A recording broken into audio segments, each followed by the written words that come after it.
Hello, everyone. I'm Ashley, your host of Life After an Ego Death, and today's special guest is Sarah.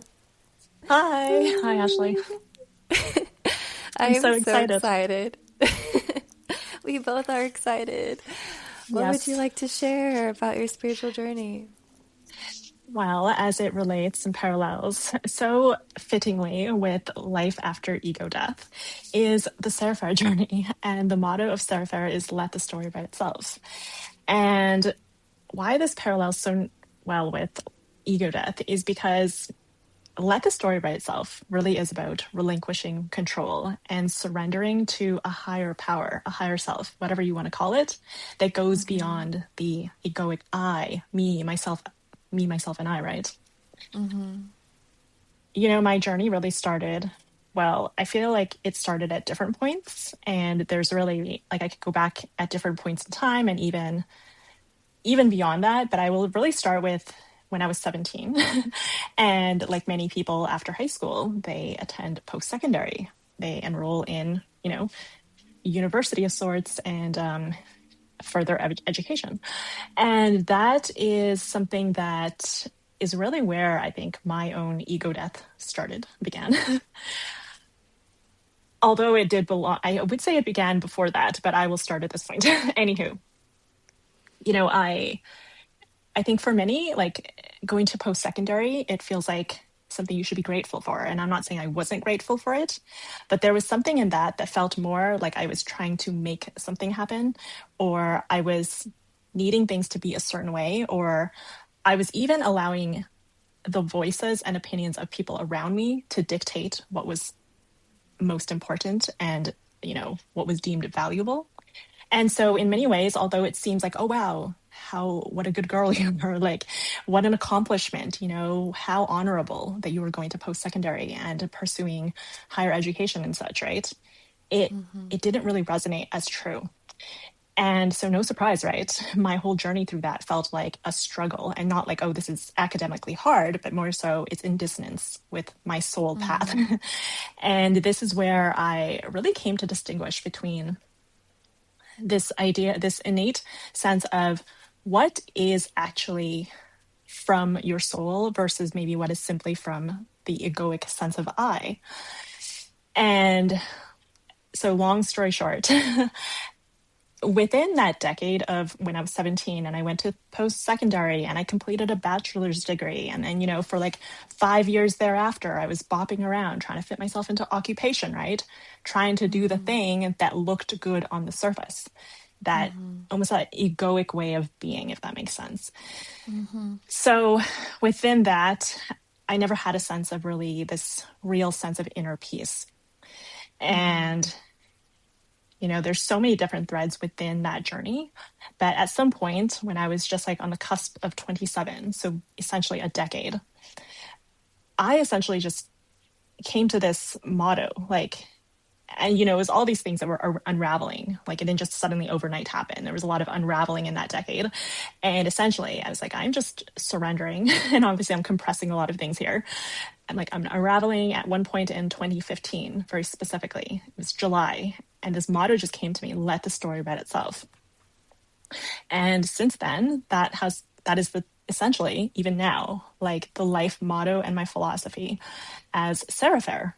And Seraphire itself is a story. But yeah, so this is essentially why I felt so inclined to reach out to you on Threads and be like, wow, I love that you have a podcast called Life After Ego Death, because that is so aligned with the journey of Seraphire and let the Mm-hmm. story write itself. Mm-hmm. That is so amazing. Yeah, because we have a completely different life after we go through that. And a lot of people follow the same path as you did. Like I did the same thing. As soon as I was a kid, they're like, "Oh, Mm, you need to figure out what your career is. You're going to college." Like, and I'm like, "Why can't I just play?" And yeah. what are you talking about? They're like, "You need to figure out what field you're going into." And I'm like, "I'm just a kid."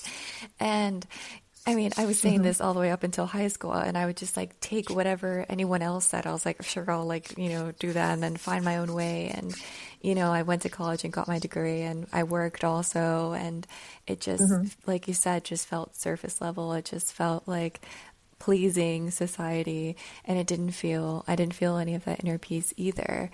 And I really was searching for that, and I'm really glad that we I really like your motto, because it just, what happens on the spiritual journey is that you get to a point where the path disappears fully. Yeah. You don't know where you're going, and that's when you know that you're walking in your path, and whatever is revealed to you, whatever happens to you, is part of it, and you're not supposed to know. And so for you having this as Mm-hmm. your philosophy, I'm like, yeah, that makes sense. And that's what I'm doing too. I love that you bring it. I wanted to ask, are you a millennial or like what generation are Yeah, you? yeah. I'm a millennial. Me too. Actually find in talking with a lot of people that this seems to be like a collective almost movement where a lot of Mm-hmm. millennials are in this, this journey of like a lot of us went to post-secondary, a lot of us felt that as being like the next step after high school. And that Mm-hmm. simply was not necessarily in alignment for whatever reason. And I love that you Mm-hmm. mentioned that it's like you've gotten to this point where you realize that it's unmapped. There's no like syllabus that you follow, and there's no like procedure and outcome where, okay, you do this, then that, right? Like this A, then B kind of conditioning, which is a very Mm-hmm. outcome based and conditional way of living, right? I think Mm-hmm. this is where a lot of millennials, especially, I would say that millennials are a great disruptor, especially. I've noticed that this Mm-hmm. almost line in the sand moment really happened with a lot of millennials, a lot of people in this age group where it was like that YOLO kind of like go travel the world and that mindset of Mm-hmm. like, retire now, work later, like kind of like play now, like don't wait until you Mm-hmm. retire. Like, and I love that you mentioned that because that's exactly it. That's exactly the motto of let the story write itself, because I noticed that, it's like this underlying fear or sense of control. And that's really what I would say that egoic death is, where you let go of that need to control. And that really means releasing a lot of innate fears or even conditioned fears or even just things that you just kind of picked up without really being conscious of it. And then suddenly at some point you start to question, like, why do I think that way? Why did I make that decision? And that was actually one of the crucial things. I thought, like, up until now, almost all of my decisions, from like 17 to whatnot, were based Mm-hmm. on extrinsic rewards, like go to school so you Mm-hmm. can get this, do this so you can do that. It wasn't really like an intrinsic thing. I wasn't like pulled to it innately, right? That would have been a different matter if you're actually like, you have this soul calling to go and study Mm-hmm. medicine and go do all these different things, right? That's a totally different thing than if you just went because you thought, well, this is the thing you do. And then if you do this thing, you get Mm-hmm. that. And you become a responsible adult and you contribute to humanity in that regard. So Mm-hmm. there's all these extrinsic rewards attached to the activity, right? And that's really Mm-hmm. what I had to unravel from, to be like, none of this is really a pure energy, like a place of pure consciousness. And that's really where the egoic death, where now I'm like, oh, I've traveled all these places, but the point is not the travel. It's not even about that, right? The point is long Mm-hmm. before. It's in the decision making. It's in the point in which you started changing the the place from which you're making the decisions, because now it's not coming from that egoic place. It's actually coming more from the soul-led, heart-led place. And that's what changes everything, right? Mm-hmm. Right. Because then you have this soul purpose, and you're listening to your Yes. intuition, you're listening to your heart, and you're following that as that's taking the lead. Your higher self is taking the lead.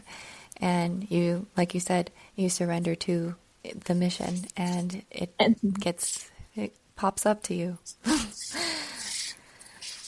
And it's almost like that inner compass becomes your map, right? It's like, as you were Mm-hmm. saying, like you don't need to have like this pre-paved way that you just kind of do as you're told, or you do what other people have done, because every single person has their own, in a way, instrument to play. Like we all have our own Mm-hmm. unique purpose and our own, no two people have the exact same preferences or desires or innate talents or abilities, or even like callings, so to speak. Like our values may Mm-hmm. overlap, but each of us is like a one of one.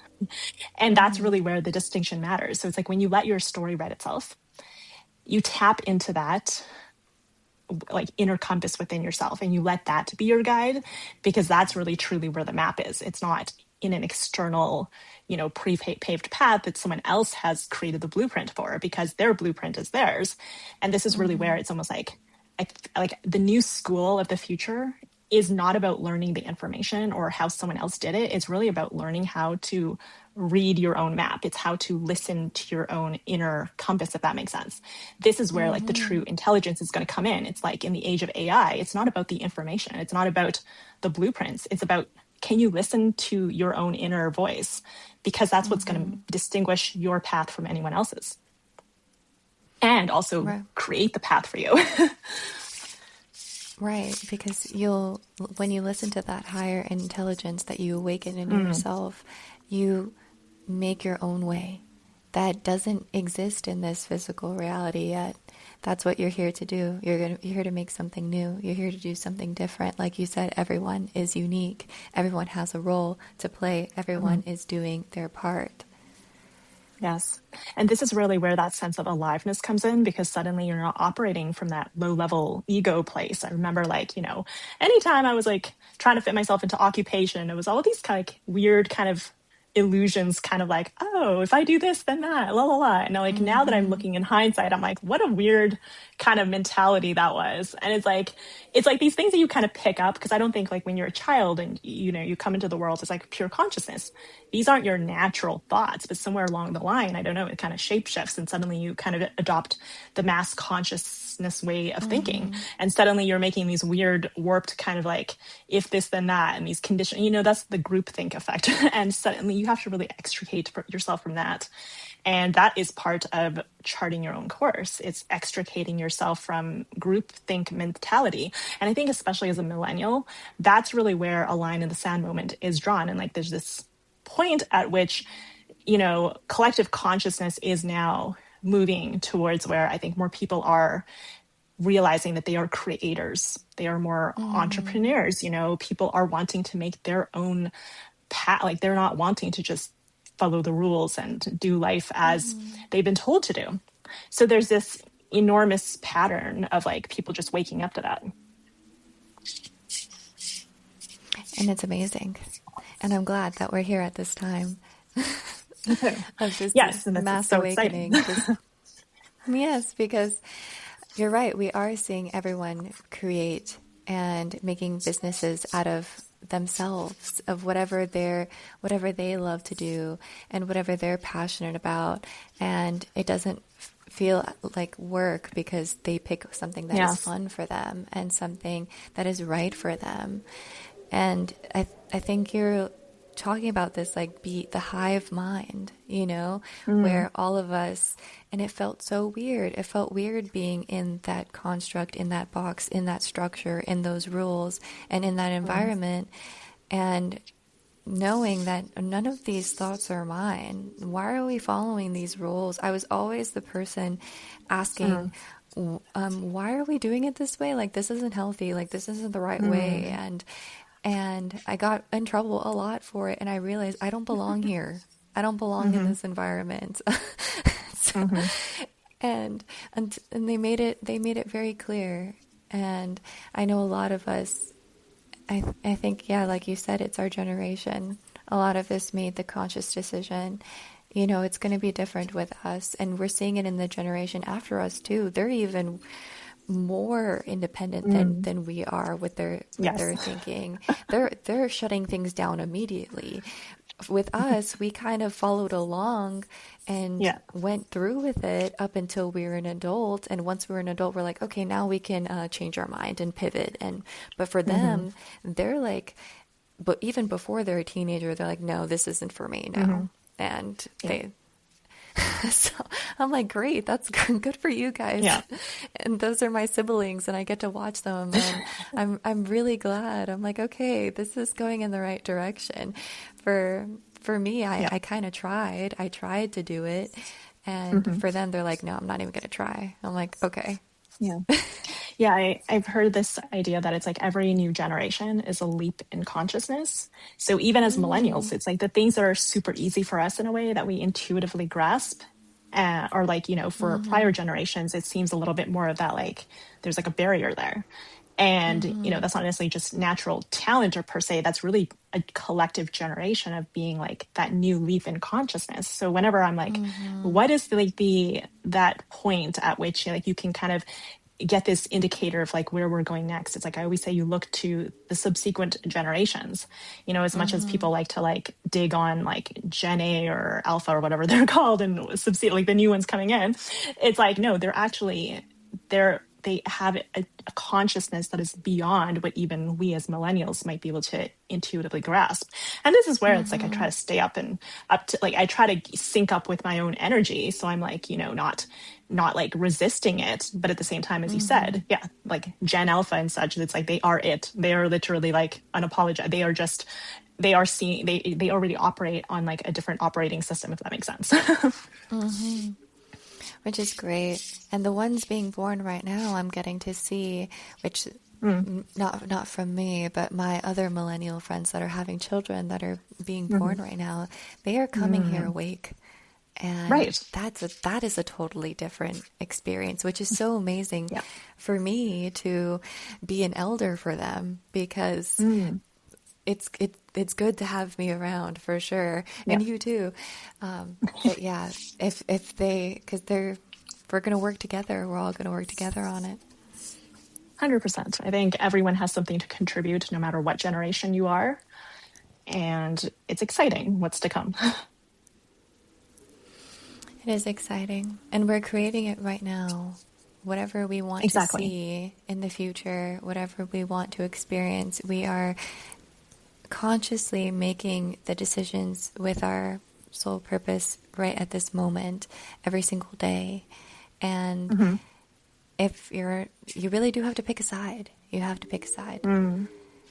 I've also noticed, like, even just with consciousness in general, even creators, even, when you're showing up online, people, especially certain groups of people, are wanting to become a lot more intentional, a lot more hyper conscious of what they're putting out there. And it's that idea that, I think like going back to like the beginning of our conversation where we were literally saying that every moment is now. It's like the destination is not some future. It's literally right here, right now. It's like every single moment quickly becomes the past. So it's like every single moment is a moment for creation. And even now, like, I'm beginning this, we call it like a new chapter, where I'm now becoming more intentionally focused on building a business, like a company, of sharing my voice, of putting my thoughts out there, which I didn't necessarily do in the decade prior, beyond just kind of living my life as is. I'm being more intentional, like, such as coming on this podcast and having this conversation, because I think I am fully aware that, what is being brought forth now is intentionally shaping the future. And I think the way that people are showing up online, whether you're consciously doing or not, it is being amplified more. And so it's even more important to be more intentional about it. Right. And you're so right. And that's like the whole basis of what I created this podcast for, is because we're supposed to create, we're supposed to produce, but be very intentional about it, because it is amplified. And the thing is that I just got a notification that bothered me, that I'm getting distracted. So you know how people are, there's just so many creators and so many influencers and everything. And I just wanted to do my podcast my way. And my way is being as authentic as possible, just being myself as much as I can, and expressing those high frequencies of love and joy and authenticity. And I didn't want to edit any of this. I know every single podcast, they edit it, they take out the filler words, they make it crystal clear, they create it, and I'm like, that's fake. All that is fake to me. And I just want it to be this transmission where we are completely ourselves, because I believe we are perfect as ourselves, with our flaws and all, everything that we are. because this is enough. All of this is enough. It's more than enough Mm-hmm. what we're doing. And it's already influencing so much because they put a shadow ban on me. And that's pretty surprising. And it's gone global and it's getting where it needs to go. And this one person came to me, they're like, "Oh, I really want to edit your podcast and make it better." I'm like, "No, it's already perfect as it is. I don't need your Yeah. help. I don't want you to fix it. This is spiritual. This is energetic. This is a message that we're putting out there, that we are sharing our story because it is real. And that's what the people need. That's what we need more I love of." that. I love that you use the word transmission, because even like this whole conversation, as like it's unscripted, it's like none of this was necessarily planned.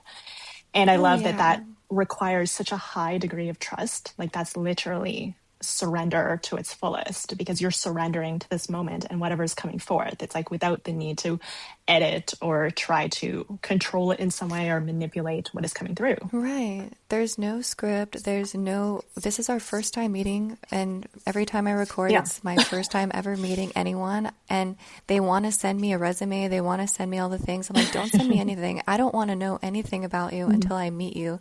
Because our first relationship, our first connection, that is the best reaction. And people are going to experience our very first time. How special is that? What a surprise is that? How amazing is that? It is just raw creation. That's all that it is. And we don't need a script. We can just be ourselves. No, We can just express ourselves. That is the whole point. And there's I no love that so much. interview. I mean, you just asked, you saw my post and you're like, "Hey, I want to do this." I'm like, "All right, you're in. Like, when do you want to do this? Like, let's Yeah. schedule it." And, we don't have to go through all this red tape. We don't have to do any of Yeah. that. Everyone is worthy because everyone has a story that's going to impact and change people. And in a way, it does remove a lot of that egoic stuff that can surround these type of productions, right? Where, as you're saying, people want to prepare something in advance, or they think that they need to introduce themselves a certain way. And then, when you go live and you actually just turn it on, it's like sometimes all that stuff just goes out the window anyway, right? Like, what if that really actually matters? It's like you're coming down to like the core essence of what actually wants to come through. It's like, as I'm just speaking right now, I'm just saying whatever actually is coming to my mind. I'm kind of just going with the flow, right? I'm kind of playing off you, and then you say something and that sparks a new thought, and then the next thing happens, right? It's like a creation in the moment. And that's exactly what it means to let the story write itself. And it's like that, life after ego death. So And be in the flow state, because that's where all the spontaneous things that happen, that's when the best things that happen to you is when it's just like this, when you are just completely present in this moment right now and seeing what happens and being okay with what it is, being happy for what it is. And that's how all of my opportunities come, how everything lands on my lap, because I'm in this. 100%. Yeah. I'm just attracting it. I'm just happy and I'm just enjoying this and enjoying you and experiencing you and in a state of receiving, and things are just coming to me as they come because it feels good. People can't 100%. describe it. It feels good. Yes. I mean, feels good. That's essentially the secret to life. Feel good, be happy, and just let it be, essentially. Receive. Yeah, and it doesn't have to be so serious. I mean, why does it have to be so serious? I think probably 1/5 of my life is, okay, I'll be serious then. But for the rest of the time, I'm not going to take myself seriously. I'm not going to take anything seriously. There's no pressure. There's no goal. There's no expectation. There's no standard. Someone was asking me, they're like, "So, what are your future plans, like, for this podcast and everything?" I'm like, "Dude, I can't believe I've gotten this many views. I can't believe I have this many international speakers. I can't believe how many people I'm booked. And it's just rushing in so much. I'm like, I'm doing as much as I could, as much as I can. And I didn't expect any of this at all. It's so surreal and it's so amazing just because I allowed it. I allowed the flow to happen, and I didn't resist it at all. And that's it. It's so simple, guys. It's so simple. You make things hard for yourself. You don't have to make anything hard. And I think it's because I'm already my soul's already so happy and fulfilled and complete and at peace Mm-hmm. that nothing can disrupt me anyway.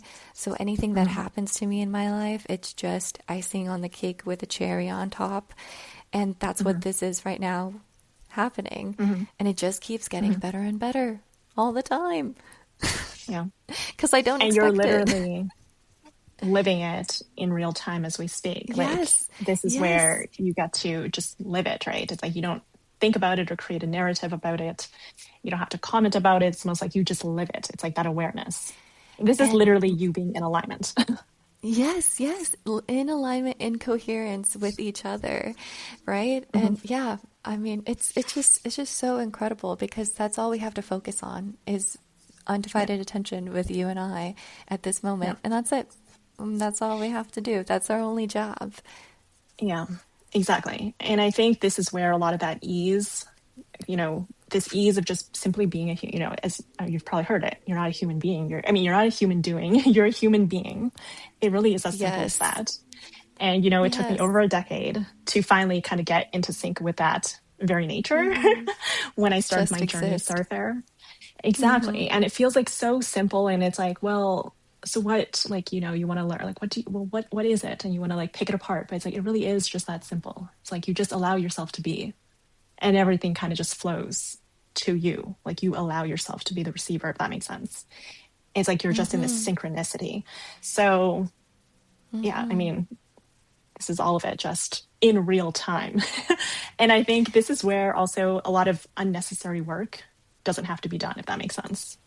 Right. You don't have to force anything. You don't have to do anything unnecessary. You don't have to waste your time or energy and you won't have to. And we're growing and changing and expanding right now. And every time I finish a recording, I am a completely different person than what I was when I started it because I went through a transformation. Because Of course.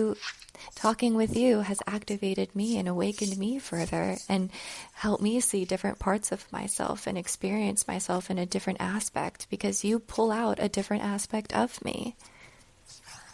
Yes, and every single human has like different codes that like we all activate ourselves each other in different ways, which is why it's like the beauty Hmm. of just having a conversation of actually using your voice, right? Sharing like your perspectives. It matters. Like each of us as like we each have our own particular story that we can bring to the forefront. And this in itself is the work, I think, of the future.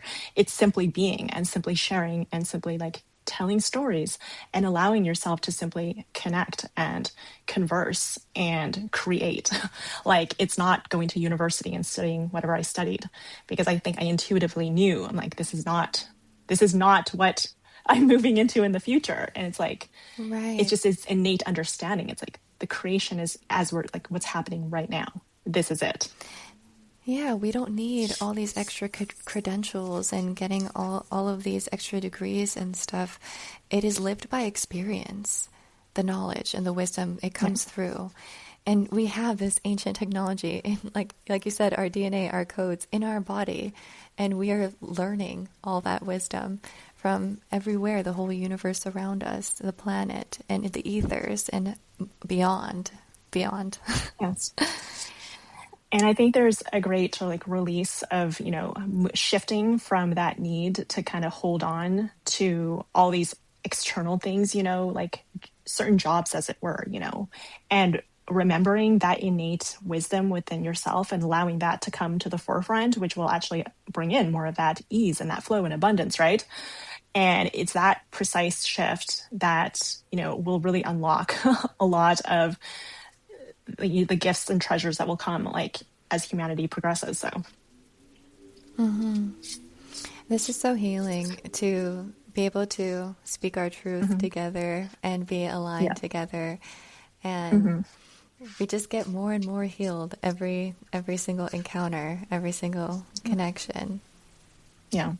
Yeah. I feel so nourished by this conversation, and I'm so grateful that you opened it up and that you're in alignment right now, that I can also, I feel so aligned just talking with you. I'm so glad.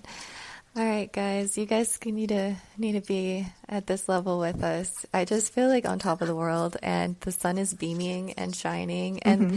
the first thing that we said, we just hopped right in before we even recorded. We were both we I think at the same time we said we're so excited and so giddy, and it's good because that is us expressing our inner child, and Mm, just that is our success, is expressing our inner child, going back for our inner mm, child, finding that everything that it is, all that it is, and just completely being open and vulnerable and being willing to just let that take the reins. Let your inner child take hold of your life and let it do what it wants to do, because I really do feel that my inner child is my higher self, and hmm. she knows better than I do. She knows way Yeah. more than I do, and I listen to her, and she's made my life so much better because all I do is listen. Yeah. I love that. That is literally let the story write itself. And it's like these higher frequencies that you get to play in, right? It's like that state of joy, appreciation, of love, of connection, of gratitude, you know? These are like diametrically opposed to the fear, to the anger, to, whatever, whatnot. So, this is like a natural byproduct. It's like a natural buoyant state that occurs when you simply release like that attachment to anything that isn't like the highest truth. Yes, learning detachment is really important in the spiritual journey. I think that was one of my favorite lessons. Mm, me too. Me too. We're on the same wavelength. We're in sync. Well, we finished our episode. Do you have anything, I mean, any wisdom, any golden nuggets, anything else? I know we said a lot of Hmm. things to. Yeah. I think that was just simply it, right? It's just that co creating Mm-hmm. in the moment. And even as you are in every single moment, it's just being so present that it's not about the Mm-hmm. future or the past, because in every moment you are literally creating the future and that quickly becomes the past. So it's like when you just allow that to be almost your philosophy, you simply let the story write itself, because there's no planning, there's no future casting. It's every single moment. It's like that phrase, take care of the moment and the moments take care of itself. These are all like ancient teachings, just Mm-hmm. recycled over and over again. It can be said in so many words, just said in so many different ways. It all comes back to the same thing at the end of the day. It's very, very simple. It's all very, very truthful. And for me, I think it's all encompassed in my motto, let the story write itself. That was so incredible.